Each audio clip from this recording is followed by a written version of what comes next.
चीकू अकेले ही अंधेरी सड़क पर जल्दी से उतरता है। परछाइयां उससे चिपकी हुई हैं क्योंकि दूर की रोशनी थोड़ी ही राहत देती है। एक ठंडी फुसफुसाहट सन्नाटे को तोड़ती है, एक आवाज जो कहीं से भी नहीं लगती।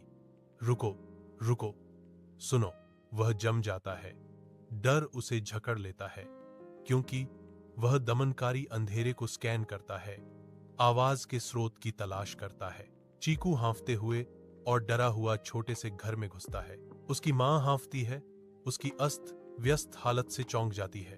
वह फर्श पर गिर जाता है, कांपते हुए। उसकी आंखें डर से चौड़ी हो जाती हैं क्योंकि उसकी मां पूछती है, चिकू, ये क्या हाल बना लिया है? क्या हुआ? चीकू बिस्तर पर कमजोर लेटा है।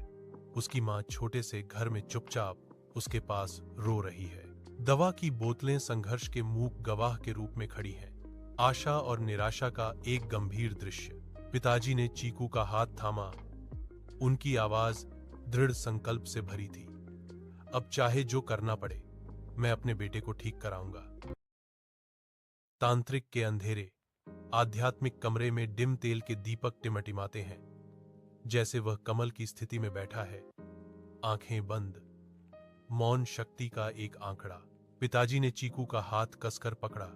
उनका चेहरा चिंता से भरा हुआ था क्योंकि वे तांत्रिक के सामने खड़े थे।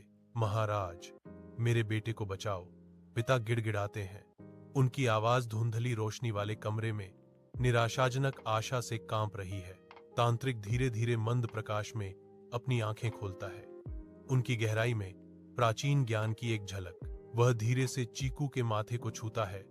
उसका स्पर्श बच्चे की रीढ़ की हड्डी में सिहरन पैदा करता है। यह बच्चा बहुत डरा हुआ है, कुछ उसके पीछे है। तांत्रिक फुसफुसाते हैं, एक अंधेरी उपस्थिति को महसूस करते हुए। धुंधले प्रकाश में तांत्रिक गहन ध्यान के साथ मंत्रों का जाप करता है। उसका चेहरा गंभीर एकाग्रता में है।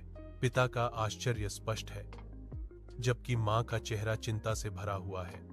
उनकी आंखें सामने आ रहे दृश्य पर टिकी हैं, जिसने बुलाया वह साधारण नहीं था। तांत्रिक घोषणा करता है, एक कोमल दिव्य प्रकाश प्रकट होने लगा।